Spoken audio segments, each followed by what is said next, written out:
Good morning to one and all. Class 12 subject maths chapter number जो 5th अपने व्युत्क्रम आव्यूह तथा रैखिक समीकरण चल रहा है, उसका अपन 5.1 और 5.2 के सब क्वेश्चन कर लिए है ना। अब तो कुछ विविध के क्वेश्चन है वो मिसलेनियस के, वो अपन देख लेते हैं। वापस रिपीट ही हुए, कोई दिक्कत नहीं है। देखो अपन यदि पहला क्वेश्चन देखते हैं तो आपको ए दे रखा है और ए इनवर्स फाइंड करना है। अपन जानते हैं ए इनवर्स क्या आता है, 1 upon determinant of A into adjoint of A. तो ए इनवर्स निकाल लेंगे। कैसा क्वेश्चन अपन ने किया, सेकंड क्वेश्चन में भी ए इनवर्स पूछा है। थर्ड में आज हम दे एक अव्युत्क्रमणीय है। इसका मतलब क्या है, डेल्टा इज इक्वल टू 0 हो जाता है। व्युत्क्रमणीय कब होता है, जब delta is not equal to 0, और अव्युत्क्रमणीय मतलब डेल्टा की वैल्यू 0 है। इस तरह का क्वेश्चन अपन ने किया है, तो इसको सॉल्व करके अपन एक्स की वैल्यू भी निकाल लेंगे। क्वेश्चन नंबर 4 है क्रेमर नियम। क्रेमर नियम पे बहुत सारे क्वेश्चन किए अपन ने। 5th क्वेश्चन में क्रेमर नियम का है, निम्नलिखित समीकरण का असंगत है। संगत कब होता है, जब डेल्टा 1 अपॉन डेल्टा, जो delta is not equal to 0 होता है, तब तो क्या होता है, संगत होता है। असंगत कब होता है, जब डेल्टा की वैल्यू क्या आ जाती है, 0 आ जाती है। तो वो अपन देख लेंगे इसमें डेल्टा की वैल्यू क्या आ रही है। डेल्टा 0 आ रही है तो वो क्या हो जाएगा, असंगत हो जाएगा। तो इस तरह से क्वेश्चन कर लेंगे। क्वेश्चन नंबर जो 6 है वो अलग तरह का है, वो अपन देखते हैं।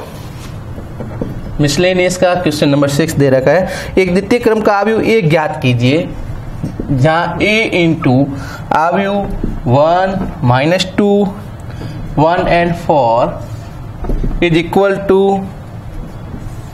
6, 0, 0, 6। अब यहां पर जो है आव्यूह ए जो अननोन है, इसका किससे मल्टीप्लाई, 1, -2, 1, 4 से मल्टीप्लाई हो रहा है। आंसर क्या मिला है, 6, 0, 0 है।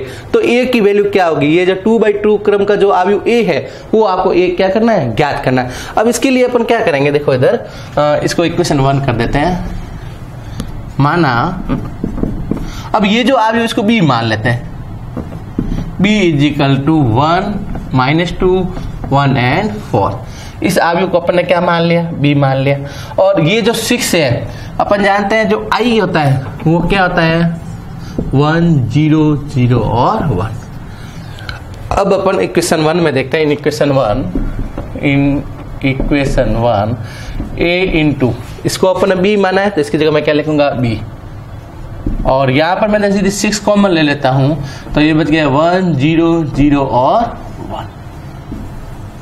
इसके बाद में A B is equal to 6 into क्या हो गया, आई इक्वेशन नंबर 2। इक्वेशन 1 है उसको अपन ने इक्वेशन 1 के 2 की फॉर्म में लिख दिया, जहाँ इस आव्यूह को तो बी मान लिया और इसको 6 कॉमन लेके क्या बनाया, 2/2 क्रम का इकाई आव्यूह आई के रूप में इंडिकेट कर लिया।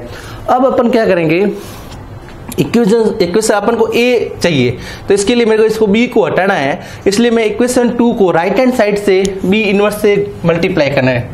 Equation 2 multiply by B inverse और वो भी किससे, राइट साइड में। देखो यहाँ पर ए बी किस साइड में, राइट साइड में। अपन यहाँ से बी इसको हटाना चाहते हैं तो बी इनवर्स का मल्टीप्लाई राइट साइड से करेंगे, मतलब यहाँ से बी इनवर्स से मल्टीप्लाई करेंगे। और यदि बी यहाँ पर पहले होता और अपन को लेफ्ट हैंड साइड बी है और उसको हटाना है तो अपन बी इनवर्स का मल्टीप्लाई राइट की जगह किस साइड से करेंगे, लेफ्ट साइड से। इसको दायां गुणन और बायां गुणन बोलते हैं, लेफ्ट हैंड मल्टीप्लिकेशन और राइट हैंड मल्टीप्लिकेशन। तो अब इसको मैं बी इनवर्स से मल्टीप्लाई कर रहा हूँ राइट साइड से, तो ए इंटू बी इंटू क्या हुआ, बी इनवर्स, और ये 6 इंटू आई और इसका मल्टीप्लाई क्या हुआ, बी। देखो यहाँ से भी राइट साइड में ए बी के राइट साइड में बी इनवर्स आया और ये 6 ऑफ आई के भी राइट साइड में क्या आ गया, बी इनवर्स। तो इसको राइट मल्टीप्लिकेशन बोलते हैं। अब बी का जब, because B into B inverse वो किसके इक्वल हो जाएगा, आई के इक्वल। बी का जब बी इनवर्स से मल्टीप्लाई करते हैं वो क्या था, आई। तो यहाँ पर B into B inverse I हो जाएगा, तो ये तो बना ए इंटू आई और ये हो जाएगा 6 इंटू आई का बी इनवर्स से मल्टीप्लाई, वो भी क्या हो जाएगा, बी इनवर्स। अब ए का आई, ए जो है उसको आई से मल्टीप्लाई करेंगे तो आई से मल्टीप्लाई करें तो वापस क्या मिलता है, ए ही मिलता है। आई क्या है, इकाई आव्यूह, किसी भी आव्यूह को इकाई आव्यूह से मल्टीप्लाई करने से वापस वही आव्यूह अपन को प्राप्त होता है। तो 6 इंटू आई तो हो गया 6 ए और 6 इंटू बी इनवर्स, ये हो गया 6 into B inverse. Equation number 5। इसका मतलब जो ए है, अननोन आव्यूह जो ए है मैट्रिक्स, वो किसके इक्वल है, 6 इंटू बी इनवर्स के मल्टीप्लाई वैल्यू उसके प्रोडक्ट इक्वल है। अब अपन क्या करेंगे, बी इनवर्स फाइंड कर लेंगे। बी इनवर्स, और बी इनवर्स क्या आता है 1 upon determinant of B into adjoint of B. तो डिटर्मिनेंट ऑफ बी की वैल्यू, बी किसको माना था अपन ने, इसको माना है, तो 1 इंटू 4 तो 4 माइनस नियम का और वापस -2, तो 4 माइनस माइनस प्लस 2 6 हो गया, 4 माइनस -2 इजिकल टू प्लस का 6। और adjoint of B, adjoint of B, adjoint of B क्या आता है 2/2 क्रम का है। उसमें शॉर्ट ट्रिक में क्या करते हैं, इन दोनों को तो चेंज कर लेते हैं और दूसरे का साइन चेंज करते हैं। तो इसका ये हो गया 1 और 4 आपस में 4 और 1 बन गए, और यहाँ पर माइनस माइनस हो गया प्लस का 2 और ये माइनस का 1। ये डिटरमिनेंट ऑफ बी और ये adjoint of B implies that value of the B inverse is equal to 1 upon 6 into 4 2 -1 and 1।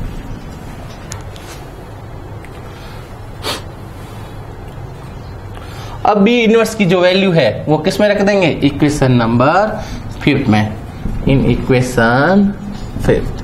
तो ये हो गया आपका ए इनवर्स, सॉरी ए किसके इक्वल हो जाएगा 6 इंटू बी इनवर्स की वैल्यू क्या है 1 अपॉन 6 इंटू 4 2 -1 और 1। तो 6 से 6 कैंसिल आउट हो जाएगा, ए की वैल्यू मिल जाएगी आपको 4 2 -1 और 1। तो इस तरह से जो ए की वैल्यू है वो ए की वैल्यू क्या मिल गई आपको 4 2 -1 और 1। तो इस तरह से ये अपना फाइनल आंसर हो गया। तो ये न्यू पैटर्न का था, अलग तरह का क्वेश्चन था, जिसमें अपन ए इनवर्स या ए फाइंड करने के लिए दायां गुणन या बायां गुणन करते हैं। ठीक है, इसके बाद क्वेश्चन नंबर जो 7 है आपके, इसमें ए की वैल्यू दे रखी है, तो सिद्ध कीजिए A square plus 4 of A minus 42 I is equal to 0। ऐसा क्वेश्चन किया है। ए स्क्वायर के लिए क्या करेंगे, ए को ए से मल्टीप्लाई करेंगे और उसके बाद में ए को 4 से मल्टीप्लाई करेंगे और -42 को आई से, आई का मतलब इकाई आयु 1 0 0 1। इसको सॉल्व करेंगे, दो आवियों का गुणन करके आवियों को जोड़ लेंगे, तो ये किसकी वैल्यू आ जाएगी 0 के, मतलब उसी क्रम का 0 0 0 0 आंसर मिल जाएगा, कोई दिक्कत नहीं इसमें।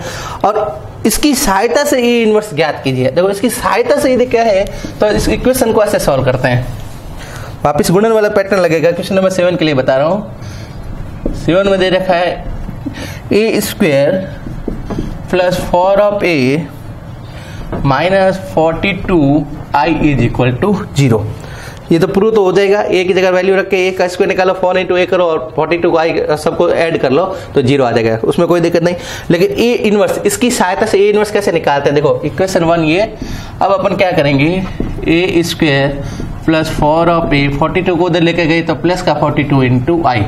Okay, equation number 2। अब इस इक्वेशन नंबर 2 को चाहो तो आप राइट वे से ए इनवर्स से मल्टीप्लाई कर दो या लेफ्ट हैंड साइड से ए इनवर्स से मल्टीप्लाई करो। Equation 2 into A inverse, equation 2 में ए इनवर्स से मल्टीप्लाई कर रहा हूं। अब मैं जैसे यहाँ पर राइट में किया था, अपन लेफ्ट कर लेते हैं, यहाँ पर लेफ्ट साइड में, तो ये हुआ ए इनवर्स इंटू ए स्क्वायर, ए स्क्वायर को ए इंटू ए लिख सकते हैं, प्लस 4 इंटू ए और इसका मल्टीप्लाई किससे हो जाएगा, ए इनवर्स से, तो ए इनवर्स हो गया, plus A inverse into 42 of I. तो ये ए इनवर्स और ये ए, ये तो बन गया आई, ये हो गया ए, प्लस 4 तो बाहर आ गया, ए इनवर्स इंटू ए वापिस क्या बन गया आई, और ये हो गया आपके ए इनवर्स 42 ए इनवर्स, आई से मल्टीप्लाई 42 ए इनवर्स लिख सकते हैं इसको 42। अब अपने को ए इनवर्स चाहिए, तो आई इंटू ए, ये तो हुआ A, plus 4 into I is equal to A inverse, और ये जो 42 है इसको अपन किस में डाल देंगे, डिवाइड में 1/42। तो जो ए इनवर्स की वैल्यू क्या मिलेगी 1/42 इंटू किसका मल्टीप्लाई, ए प्लस 4 ऑफ आई, ये ब्रैकेट ही है आपके,